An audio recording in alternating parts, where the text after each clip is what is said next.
नमस्कार दोस्तों, स्वागत है आपका हमारे चैनल पर। इस वीडियो में हम बात करेंगे हेगल की फिलॉसफी की। हेगल की फिलॉसफी समझना एक चैलेंजिंग लेकिन रिवॉर्डिंग प्रोसेस है। जॉर्ज विल्हेम फ्रेडरिक हेगल एक जर्मन फिलोसोफर थे जिन्होंने अपनी फिलॉसफी के जरिए मॉडर्न थॉट को डीपली इन्फ्लुएंस किया।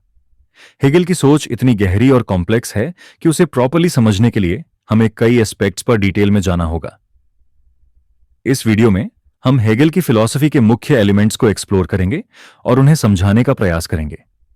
हेगल का मेन कंट्रीब्यूशन एब्सोल्यूट आइडियलिज्म था। उन्होंने यह माना कि रियलिटी पूरी तरह से रैशनल है और हर चीज एक प्रोसेस के थ्रू डेवलप होती है जिसे वह डायलेक्टिकल मेथड कहते हैं। इस मेथड का मूल मंत्र है थीसिस, एंटीथेसिस और फिर सिंथेसिस। मतलब कोई भी आइडिया या स्टेट यानी थीसिस अपने ऑपोजिट यानी एंटीथेसिस को जन्म देता है और दोनों के संघर्ष से एक नया आइडिया यानी सिंथेसिस पैदा होता है जो पुराने दोनों एलिमेंट्स को इंक्लूड करके उनसे हायर लेवल पर होता है।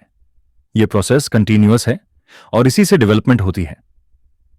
एक सिंपल एग्जांपल लेते हैं।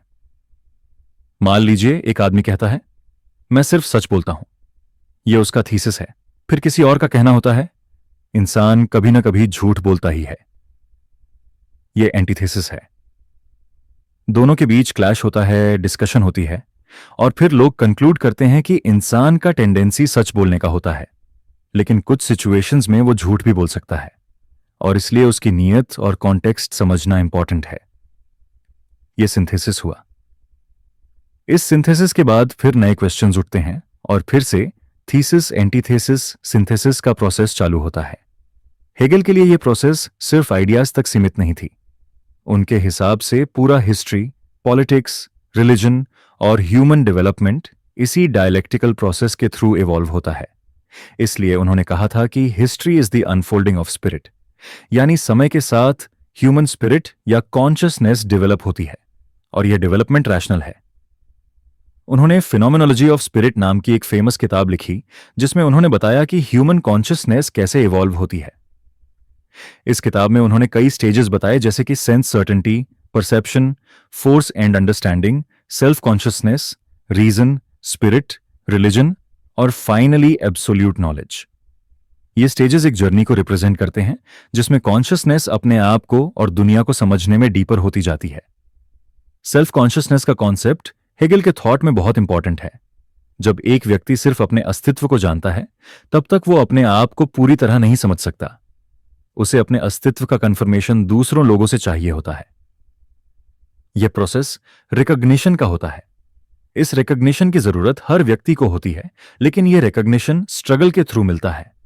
इसी स्ट्रगल को हेगल ने मास्टर स्लेव डायलेक्टिक के फॉर्म में समझाया। एक व्यक्ति अपने अस्तित्व को दूसरे के सामने असर्ट करता है और दूसरा भी वही करता है। इस कॉन्फ्रंटेशन में एक मास्टर बन जाता है और दूसरा स्लेव। पर हेगल कहते हैं कि असली डेवलपमेंट स्लेव के थ्रू होती है, क्योंकि वो काम करता है, रियलिटी को ट्रांसफॉर्म करता है और इस प्रोसेस में अपने अस्तित्व को डीपली समझने लगता है। मास्टर तो सिर्फ कंज्यूम करता है, लेकिन स्लेव का क्रिएशन उसे डीपर अंडरस्टैंडिंग देता है। इस एग्जाम्पल को समझने के लिए एक रियल लाइफ एनालॉजी लेते हैं। मान लीजिए एक सीईओ है और एक जूनियर एम्प्लॉय। सीईओ के पास पावर है, वो डिसीजंस लेता है, लेकिन जूनियर एम्प्लॉय ग्राउंड लेवल पे काम करता है, नए सॉल्यूशंस ढूंढता है और स्किल्स डेवलप करता है। वक्त के साथ अगर सीईओ सिर्फ ऑर्डर्स देता रहे और खुद कुछ न सीखे तो उसका डेवलपमेंट रुक जाता है, जबकि जूनियर एम्प्लॉय अपने काम से सीखता है और एक दिन वो भी लीडर बन सकता है। हेगल का एक और इंपॉर्टेंट कॉन्सेप्ट था, सारा सच है। उनका कहना था कि किसी भी चीज को समझने के लिए हमें उसका पूरा कॉन्टेक्स्ट देखना चाहिए। अलग अलग पार्ट्स को देखकर हम सच्चाई नहीं समझ सकते। जैसे एक कहानी के एक सीन से पूरी स्टोरी का पता नहीं चलता, वैसे ही किसी आइडिया का एक पार्ट देखकर हम उसकी कंप्लीट ट्रूथ नहीं जान सकते। ये कॉन्सेप्ट मॉडर्न सिस्टम्स थिंकिंग में भी यूज होता है। उन्होंने फ्रीडम को भी रीडिफाइन किया। हेगल के लिए फ्रीडम का मतलब यह नहीं था कि आप कुछ भी कर सकते हो।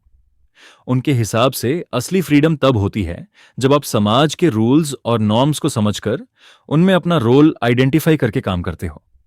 यानी इंडिविजुअल फ्रीडम सोसाइटी के फ्रेमवर्क के अंदर ही पॉसिबल है। इसलिए उन्होंने स्टेट को बहुत इंपॉर्टेंट माना। उनका कहना था कि स्टेट एक रैशनल इंस्टीट्यूशन है जिसमें इंडिविजुअल्स अपने ड्यूटीज और राइट्स को समझते हैं और अपनी हाईएस्ट सेल्फ को अचीव करते हैं। इस बात को समझने के लिए एक एग्जाम्पल लेते हैं।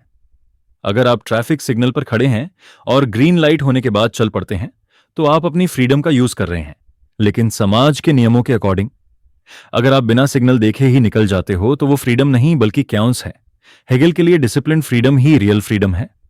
जब हम हेगेल की पुस्तक फिनोमेनोलॉजी ऑफ स्पिरिट की शुरुआत करते हैं तो सबसे पहला चरण होता है सेंस सर्टेनिटी। इस चरण में हेगेल यह बताने की कोशिश करते हैं कि क्या हम केवल अपनी इंद्रियों यानी सेंसेस के आधार पर यथार्थ को पूरी तरह समझ सकते हैं। माना जाता है कि हम जो कुछ देखते, सुनते, छूते हैं वही सत्य है। जैसे अगर मैं कहूं कि यह मेज है तो मुझे लगता है कि मैं सच कह रहा हूं क्योंकि मैंने उसे देखा, छुआ और महसूस किया। लेकिन हेगेल सवाल उठाते हैं, क्या यह अनुभव वास्तविकता को पूरी तरह पकड़ता है? हेगेल कहते हैं कि सेंस सर्टेनिटी एकदम प्राथमिक यानी इमीडिएट अनुभव है, जहां व्यक्ति यह सोचता है कि वह वस्तु को वैसी की वैसी जान रहा है जैसी वह है। जैसे कोई कहे यह है, पर हेगेल पूछते हैं यह क्या है? जब आप कहते हैं यह, तो वह शब्द एकदम अस्पष्ट है। क्या आप उस मेज की बात कर रहे हैं जो अभी आपके सामने है? लेकिन जैसे ही आप उस वाक्य को बोलते हैं, वह समय बीत चुका होता है। आप कहते हैं अब दोपहर है, पर जैसे ही आपने यह कहा, दोपहर का वह क्षण बीत चुका होता है। तो क्या आप जो कह रहे थे वह सच था? इसी तरह से हेगेल दिखाते हैं कि सेंस सर्टेनिटी में जो सत्य है वह बहुत ही सतही होता है और वह समय व स्थान के साथ तुरंत बदल जाता है। यानी इंद्रियों द्वारा पाया गया ज्ञान सीमित और अधूरा होता है। अब हेगेल इस सेंस सर्टेनिटी से अगले चरण की ओर बढ़ते हैं, जिसे वह परसेप्शन कहते हैं। यहां चेतना अब सिर्फ यह है तक सीमित नहीं रहती, बल्कि वह वस्तु के गुणों को समझने लगती है, जैसे रंग, आकार, वजन आदि। अब वह कहती है यह सफेद मेज है या यह ठंडी बोतल है। यहां चेतना वस्तु को उसके गुणों के जरिए जानने की कोशिश करती है। लेकिन हेगेल यहां भी प्रश्न उठाते हैं। वे कहते हैं वस्तु और उसके गुणों का संबंध क्या है? क्या गुण वस्तु से अलग हैं? यदि कोई मेज सफेद है तो क्या सफेदी एक स्वतंत्र गुण है या मेज का हिस्सा? अगर मैं कहूं कि मेज ठोस है, लकड़ी की है, 4 पैर हैं, तो क्या ये सारे गुण मिलकर मेज बनाते हैं? और अगर यही सब किसी और वस्तु में हो तो क्या वह भी मेज होगी? हेगेल यहां एक बड़ी बात बताते हैं, चेतना हमेशा परमानेंस और डाइवर्सिटी के बीच उलझी रहती है। हम वस्तु को एक मानते हैं, पर उसके गुण अनेक होते हैं। जैसे किसी इंसान को आप कहते हैं यह अच्छा है, ईमानदार है, बुद्धिमान है, लेकिन क्या वह हर समय वैसा ही रहता है? नहीं। तो क्या व्यक्ति बदलता है या सिर्फ हमारे परसेप्शन बदलते हैं? हेगेल के अनुसार परसेप्शन की यह स्थिति भी अस्थिर होती है। जब चेतना किसी वस्तु को उसके गुणों के जरिए समझती है, तो उसे यह अनुभव होता है कि गुण तो अलग अलग हैं और चेतना खुद भी उनमें से एक हो सकती है, क्योंकि वह भी देख रही है, जान रही है। इस स्थिति में वस्तु और चेतना के बीच का फर्क धुंधला होने लगता है। हेगेल यहीं से अगले चरण की ओर जाते हैं, जिसे वे फोर्स एंड अंडरस्टैंडिंग कहते हैं, जहां चेतना यह मान लेती है कि वस्तु के पीछे कोई बल या शक्ति है जो इन सभी गुणों को एकत्र करती है। एक उदाहरण से समझते हैं। मान लीजिए आप किसी इंसान से मिलते हैं जो कभी बहुत अच्छा व्यवहार करता है और कभी बहुत रूखा। आप पहले उसके गुणों से उसे पहचानने की कोशिश करते हैं। वह शांत है, गुस्सैल है, दयालु है, लेकिन ये सब एक साथ कैसे हो सकते हैं? तब आप सोचते हैं शायद इसके पीछे कोई मानसिक स्थिति, कोई पर्सनैलिटी या कोई इंटरनल नेचर है जो इन सब का कारण है। यही हेगेल का अगला कदम है। वस्तु के पीछे जो शक्ति है, चेतना उसे समझना चाहती है। तो इस पहले भाग से हम यह सीखते हैं कि चेतना की यात्रा सिर्फ बाहरी अनुभव से शुरू होकर धीरे धीरे गहराई की ओर बढ़ती है।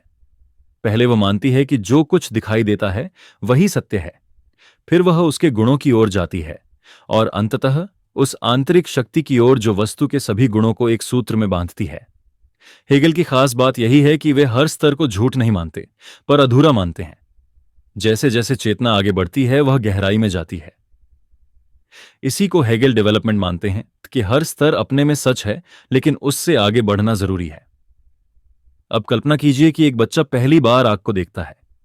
वह कहता है यह गर्म है, यह सेंस सर्टेनिटी है।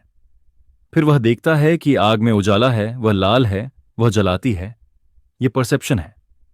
फिर वह सोचता है कि आग क्यों जलती है, उसमें क्या शक्ति है जो उसे गर्म और उज्ज्वल बनाती है।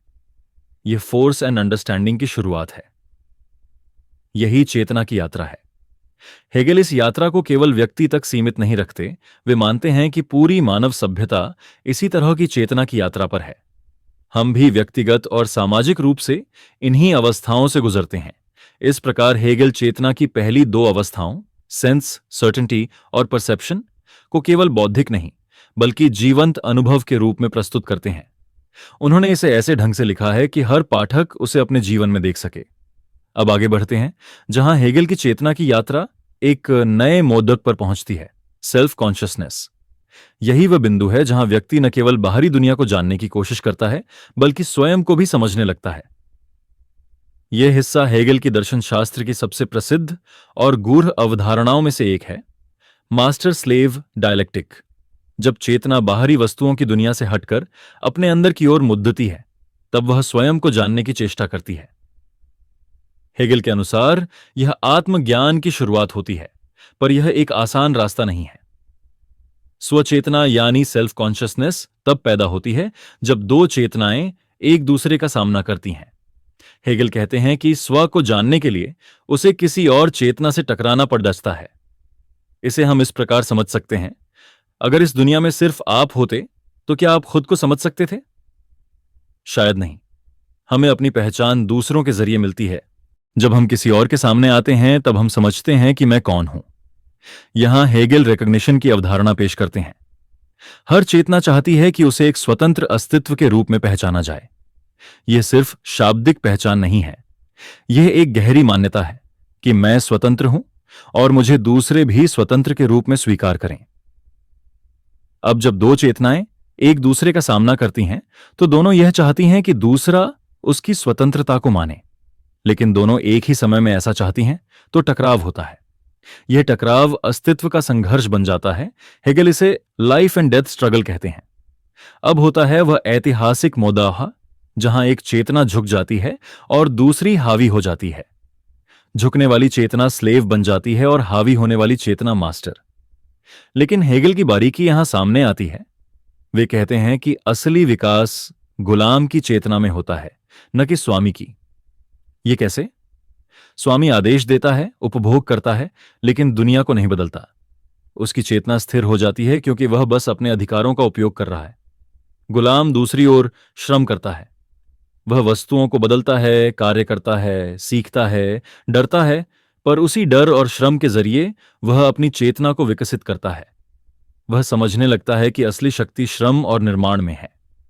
एक उदाहरण लेते हैं। एक मालिक और एक कारीगर की कल्पना करें। मालिक को सम्मान मिलता है, पर वह किसी रचना की प्रक्रिया में नहीं होता। कारीगर जो चीजें बनाता है उसमें वह स्वयं को देखता है। जैसे जैसे वह बनाता है, सीखता है, मेहनत करता है, उसकी चेतना एक नई ऊंचाई पर पहुंचती है। धीरे धीरे गुलाम अपनी स्वतंत्रता को अनुभव करने लगता है, न केवल बाहरी दुनिया में बल्कि अपने अंदर भी।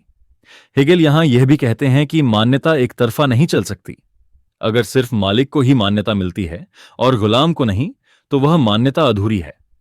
मालिक को भी तभी असली पहचान मिलेगी जब गुलाम भी उसे एक स्वतंत्र चेतना के रूप में माने। इसलिए यह रिश्ता असंतुलित है और इसी असंतुलन से चेतना आगे बढ़ती है। यहां हेगेल का डायलैक्टिक फिर से सामने आता है। स्वामी और गुलाम की टकराहट एक नई स्थिति को जन्म देती है, जहां चेतना अब दूसरे से आगे बढ़कर सेल्फ को पहचानती है। यह होता है रीजन की शुरुआत। अब इसे एक आधुनिक उदाहरण से समझते हैं। कोई विद्यार्थी जब स्कूल में होता है तो वह शिक्षक के अधीन होता है। एक तरह से वह गुलाम है ज्ञान का। शिक्षक मास्टर होता है क्योंकि उसके पास ज्ञान है, अधिकार है। पर धीरे धीरे वही विद्यार्थी मेहनत करता है, पढ़ता है, सवाल पूछता है, समझता है और अंततः वह भी शिक्षक बन सकता है। यह उसका चेतना यात्रा का विकास है। हेगेल का यह विचार बाद में मार्क्स के सिद्धांतों में भी गहराई से दिखता है, जहां क्लास स्ट्रगल के जरिए समाज का विकास होता है। लेकिन हेगेल का दृष्टिकोण केवल सामाजिक नहीं, आत्मिक भी है। वे इस संघर्ष को एक आध्यात्मिक प्रक्रिया मानते हैं जिसमें आत्मा स्वयं को पहचानती है। हेगेल यहां एक बेहद महत्वपूर्ण बात कहते हैं कि स्वतंत्रता केवल तब संभव है जब हम एक दूसरे को स्वतंत्र मानें। एक समाज जहां सभी लोग एक दूसरे को मान्यता देते हैं, वही सच में स्वतंत्र समाज होता है।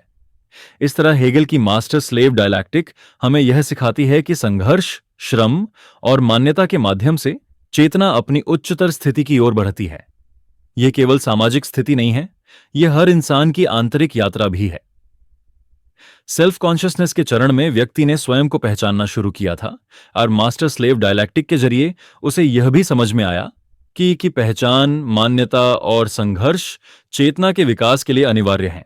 पर हेगेल वहीं नहीं रुकते। वह कहते हैं कि अब चेतना को केवल स्वयं से संतुष्ट नहीं होना चाहिए, अब उसे अपने ज्ञान को, अपने अनुभवों को तर्क के माध्यम से समझने की आवश्यकता है। यही है अगला चरण, रीजन। अब चेतना यह मानने लगती है कि जो कुछ भी है वह तर्क संगत है। What is rational is real and what is real is rational.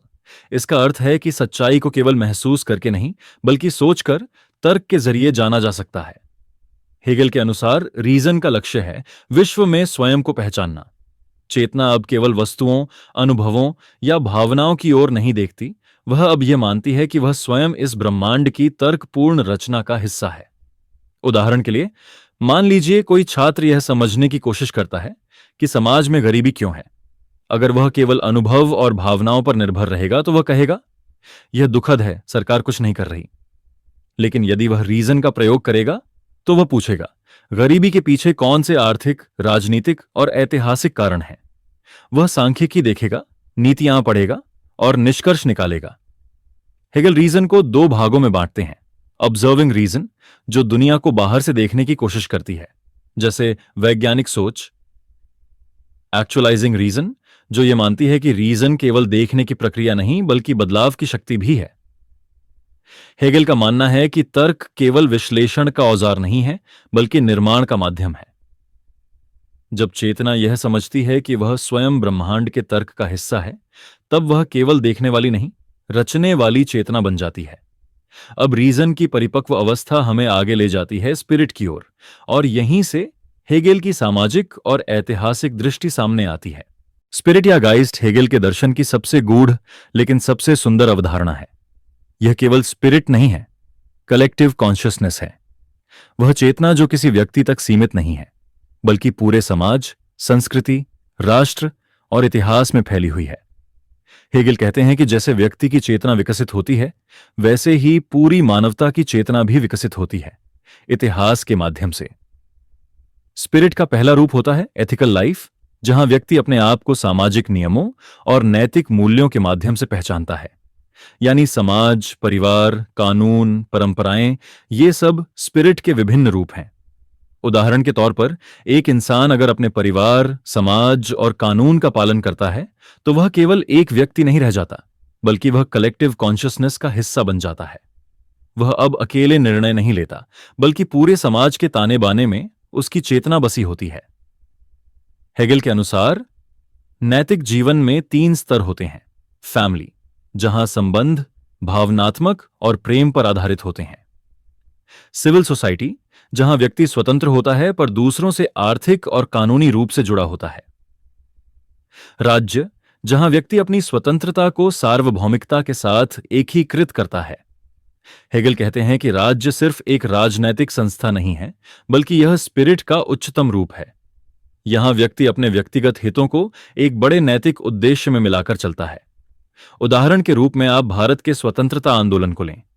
जब कोई व्यक्ति उस समय अपनी जान की परवाह किए बिना आंदोलन में कूद पड़ा, तो वह केवल अपनी चेतना से संचालित नहीं हो रहा था, बल्कि एक कलेक्टिव कॉन्शियसनेस, राष्ट्र, स्वतंत्रता और न्याय की भावना उसमें कार्य कर रही थी।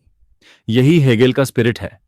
एक और अद्भुत बात जो हेगेल कहते हैं कि इतिहास केवल घटनाओं की श्रृंखला नहीं है, बल्कि यह स्पिरिट की चेतना की प्रगति है। यानी जब हम इतिहास को पढ़ते हैं तो हम स्पिरिट की यात्रा को समझ रहे होते हैं। जैसे कोई आत्मा जन्म से मृत्यु तक विकास करती है, वैसे ही सभ्यता की आत्मा भी विकास करती है। यहां पर हेगेल का इतिहास दर्शन शुरू होता है। पर इस भाग में यह बात महत्वपूर्ण है कि रीजन से स्पिरिट तक का यह सफर केवल बौद्धिक नहीं है, यह नैतिक, सामाजिक और ऐतिहासिक है। हेगेल यह दिखाते हैं कि व्यक्ति की चेतना अकेले नहीं बढ़ती, बल्कि समाज, राज्य और संस्कृति के माध्यम से ही उसे पूर्णता मिलती है। अब हम हेगेल की दर्शन यात्रा के उस पड़ाव पर पहुंचते हैं जहां वह चेतना को इतिहास के माध्यम से समझने की कोशिश करते हैं। हेगेल मानते हैं कि इतिहास केवल घटनाओं, युद्धों या राजाओं के नामों का क्रम नहीं है, बल्कि यह एक गहरी तात्विक प्रक्रिया है। यह पूरी मानवता की चेतना की यात्रा है जो धीरे धीरे विकसित होती है, और इसका अंतिम उद्देश्य है स्वतंत्रता की प्राप्ति। हेगेल कहते हैं कि विश्व इतिहास दरअसल उस चेतना की प्रगति है जिसमें मनुष्य यह जानता है कि वह स्वतंत्र है। शुरू में यह चेतना बहुत सीमित होती है। केवल एक राजा या साम्राज्य के कुछ चुने हुए लोग ही अपने को स्वतंत्र समझते थे। लेकिन समय के साथ यह चेतना फैलती जाती है और मनुष्य एक समाज के रूप में यह समझने लगता है कि हर व्यक्ति स्वतंत्र है और यह उसकी जन्मसिद्ध अधिकार है। यही चेतना इतिहास के हर मोड़ पर धीरे धीरे प्रकट होती है।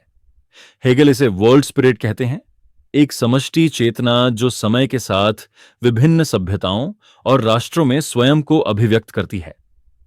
प्राचीन पूर्वी सभ्यताओं में केवल राजा को स्वतंत्र माना जाता था और बाकी जनता को उसके अधीन माना जाता था। वहां व्यक्तिगत स्वतंत्रता जैसी कोई भावना नहीं थी। फिर यूनान का दौर आता है जहां कुछ नागरिकों में स्वतंत्रता की भावना जागती है, लेकिन वहां भी गुलामों और महिलाओं को यह अधिकार नहीं था। इसके बाद रोम आता है जहां स्वतंत्रता को कानून और अधिकारों के माध्यम से औपचारिक रूप दिया जाता है, लेकिन वहां भी यह चेतना सीमित थी। अंततः आधुनिक यूरोप और विशेषकर जर्मन सभ्यता में यह चेतना पूरी तरह सामने आती है कि हर इंसान स्वतंत्र है और उसे अपने विवेक और आत्मा के अनुसार जीने का अधिकार है। यह इतिहास की एक तर्कपूर्ण यात्रा है जो थीसिस, एंटीथीसिस और सिंथेसिस के डायलैक्टिक ढांचे में आगे बढ़ती है। हर विचार अपने विरोध से टकराता है और उससे एक नया उच्चतर विचार जन्म लेता है। यह टकराव और समाधान का क्रम सभ्यताओं के बदलते रूप में दिखाई देता है। एक राजशाही व्यवस्था आती है, फिर उसके विरुद्ध लोकतंत्र की मांग उठती है और अंत में एक नई संरचना जन्म लेती है, जैसे संवैधानिक लोकतंत्र। इसी तरह गुलामी प्रथा के विरोध में मानवाधिकार आंदोलन खड़ा होता है और अंततः समाज समानता की नई नींव पर खड़ा होता है। हेगेल इस पूरी प्रक्रिया को स्पिरिट की आत्म प्राप्ति के रूप में देखते हैं। इतिहास केवल बाहर की घटनाएं नहीं है, बल्कि वह हमारी चेतना का ही बाहरी रूप है। जब हम इतिहास को पढ़ते हैं तो हम अपने ही भीतर की यात्रा को देख रहे होते हैं, बस वह बाहर घट रही होती है।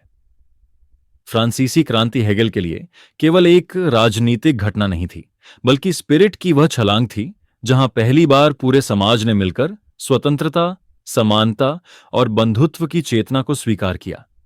चाहे बाद में वह क्रांति अराजकता और हिंसा में बदल गई, लेकिन उस एक क्षण में स्पिरिट ने एक नए स्तर पर स्वयं को पहचान लिया था। इसी तरह यदि भारत के स्वतंत्रता आंदोलन को हेगेल की दृष्टि से देखें तो यह भी स्पिरिट की जागृति का ही एक रूप था। सदियों से पराधीनता में जीते लोग जब यह कहने लगें कि अब वे स्वतंत्र हैं, कि वे अपने भाग्य के निर्माता स्वयं हैं, तो यह एक चेतना की क्रांति होती है, एक आत्मा की गहराई से उठी हुई पुकार। हेगेल के अनुसार यही इतिहास की सच्ची आत्मा है जो हर युग में नए रूपों में प्रकट होती रहती है। हेगेल यह भी कहते हैं कि स्पिरिट एक समय में एक देश या सभ्यता को चुनती है और उस समय वही सभ्यता इतिहास की वाहक बन जाती है। जैसे ग्रीस में कला और सौंदर्य की चेतना, रोम में कानून की व्यवस्था और आधुनिक यूरोप में तर्क और स्वतंत्रता की संपूर्ण चेतना का उदय हुआ। पर यह स्थायी नहीं है। स्पिरिट एक स्थान से दूसरे स्थान की ओर बढ़ती है क्योंकि उसकी खोज पूर्णता की है। इतिहास की यह यात्रा अंततः एब्सोल्यूट स्पिरिट की ओर बढ़ती है, यानी उस बिंदु की ओर जहां आत्मा, तर्क, स्वतंत्रता और चेतना पूरी तरह से एक हो जाते हैं। अब हम हेगेल के दर्शन की उस पार्ट की ओर बढ़ते हैं जिसे वे एब्सोल्यूट स्पिरिट कहते हैं। यह वह अवस्था है जहां आत्मा अपने पूरे सफर के बाद स्वयं को पूरी तरह पहचान लेती है। यह यात्रा जो इंद्रियों की चेतना से शुरू हुई थी, पहले स्वयं को जानने, फिर तर्क के जरिए दुनिया को समझने और इतिहास के जरिए समष्टि चेतना के विकास तक पहुंची, अब उस बिंदु पर पहुंचती है जहां चेतना को यह अनुभव होता है कि वह स्वयं ही ब्रह्मांड का सार है। हेगेल एब्सोल्यूट स्पिरिट को 3 रूपों में प्रस्तुत करते हैं: आर्ट, रिलीजन और फिलॉसफी। इन तीनों के माध्यम से स्पिरिट स्वयं को जानती है, लेकिन इन तीनों में एक क्रम है, एक गहराई है और अंततः एक पूर्णता है।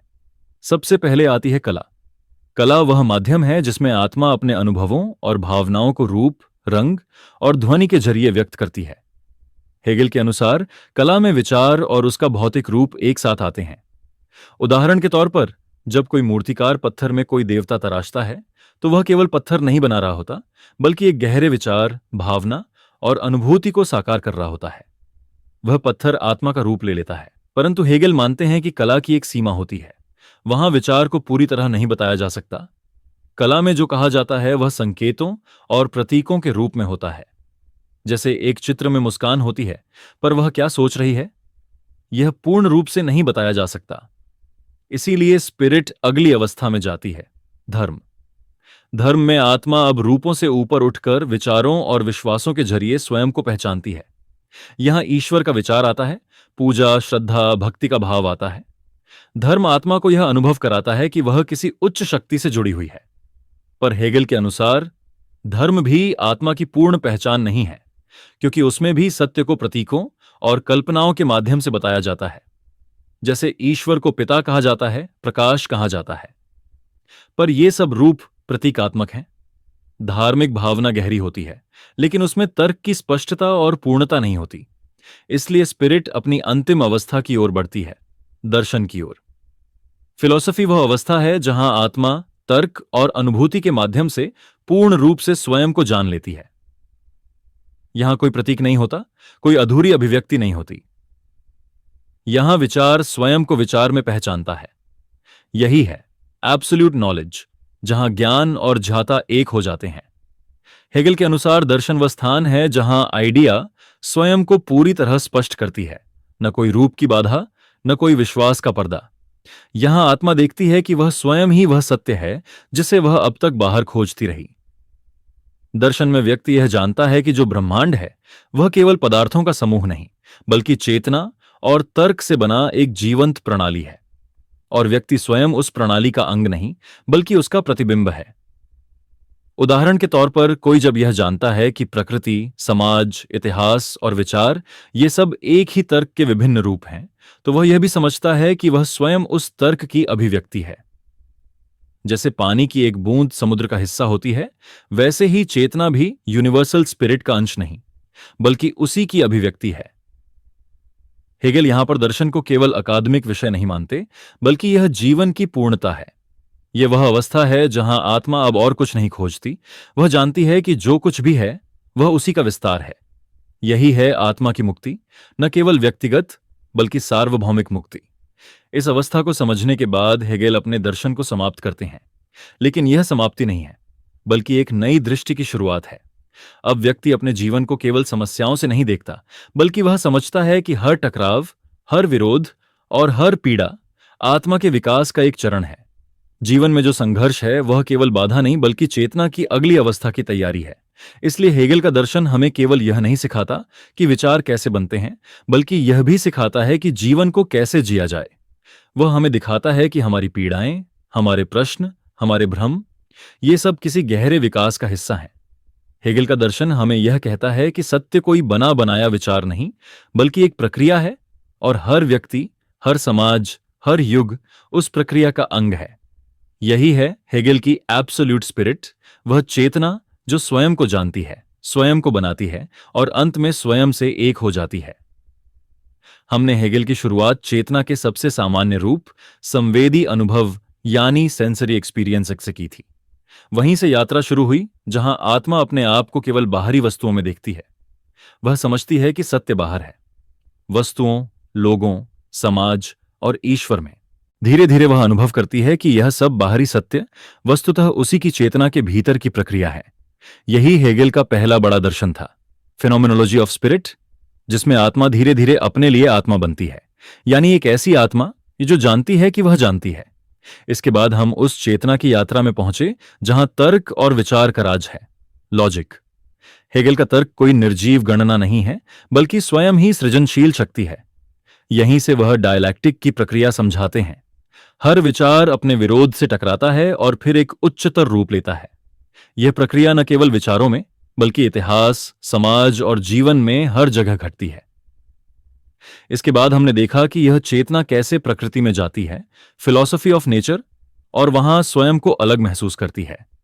लेकिन वह फिर लौटती है समाज में, परिवार, राज्य और नैतिकता में, फिलॉसफी ऑफ स्पिरिट, जहां वह दूसरों को पहचानती है और उनके जरिए स्वयं को। फिर वह इतिहास में प्रवेश करती है, यह जानने के लिए कि मनुष्य की चेतना कैसे सामूहिक रूप से विकसित होती है, और अंततः वह पहुंचती है एब्सोल्यूट स्पिरिट में, जहां वह कला, धर्म और दर्शन के माध्यम से स्वयं को पूरी तरह पहचान लेती है। यह हेगेल की दर्शन प्रणाली की वह गहराई है जिसे उन्होंने पूरी निष्ठा और साहस से खड़ा किया। उन्होंने यह नहीं माना कि सत्य पहले से कहीं लिखा हुआ है। उन्होंने यह दिखाया कि सत्य कैसे पैदा होता है, कैसे वह स्वयं को पहचानता है और कैसे वह हमें बदलता है। अब सवाल है, आज के दौर में हेगेल का क्या मतलब है?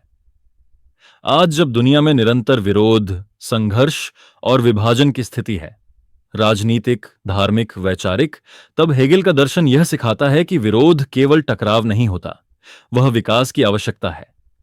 हेगेल का डायलैक्टिक हमें यह समझाता है कि हर विरोध को नकारना नहीं, बल्कि समझना चाहिए, क्योंकि शायद वह विरोध हमारे ही विकास का अगला कदम हो।